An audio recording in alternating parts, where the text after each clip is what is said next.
Multiple weather systems are triggering rains over parts of the country. And we will be talking to Pag-asa weather forecaster Veronica Torres. Ma'am, magandang hapon po. Naku, ilang weather system ba ang inaabangan ng Pag-asa ngayon?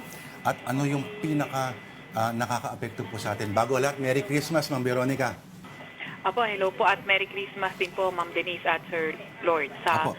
Kasalukuyan nga, dalawa yung minomonitor nating weather system, isang ITCZ or Intertropical Convergence Zone na nakakaapekto sa Mindanao at Northeast Monsoon na nakakaapekto sa Northern Luzon. So, etong dalawa, yung nagdadala ng paulan. So, ITCZ nagpapaulan sa Mindanao at Palawan at Northeast Monsoon naman sa Cagayan Valley at Cordillera Administrative Region.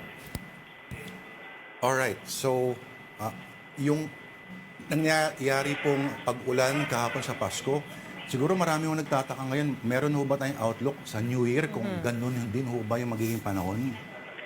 Kung titignan natin yung 5-day weather outlook lang po kasi yung meron po tayo sa ngayon. So, ito ay until December 30. Nakikita naman natin sa Metro Manila, sa mga susunod na at least 3 to 5 days ay patuloy pa rin yung fair weather conditions na may mga chances ng localized thunderstorms. Although sa Northern Luzon, lalo na sa eastern section, pati na rin sa silangang bahagi ng Luzon, ay posible magdala ng mga paulan. Kung hindi yung amihan o northeast monsoon ay yung shear line. And then Visayas, ilang parts ng Visayas at Mindanao, posible namang paulanin ng ating tinatawag na ITCZ o Intertropical Convergence Zone.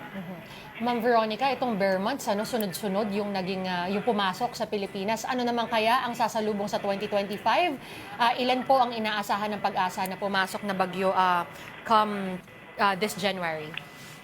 Opo. So, yung number ng bagyo na inaasahan natin na for January, ito ay base sa Climate Forum na sinagawa nga natin noong December 18. So, kung sa December, isang bagyo pa lang naman yung pumapasok sa atin, and then pagdating ng January, posibleng 0 or 1. Sana i-zero na muna. Oo nga, sana pahinga Hinahanap ng po konti. kasi Denise, kaya Hindi, tayo- para na makapaghanda ang ating mga kapatid. Oo. Okay.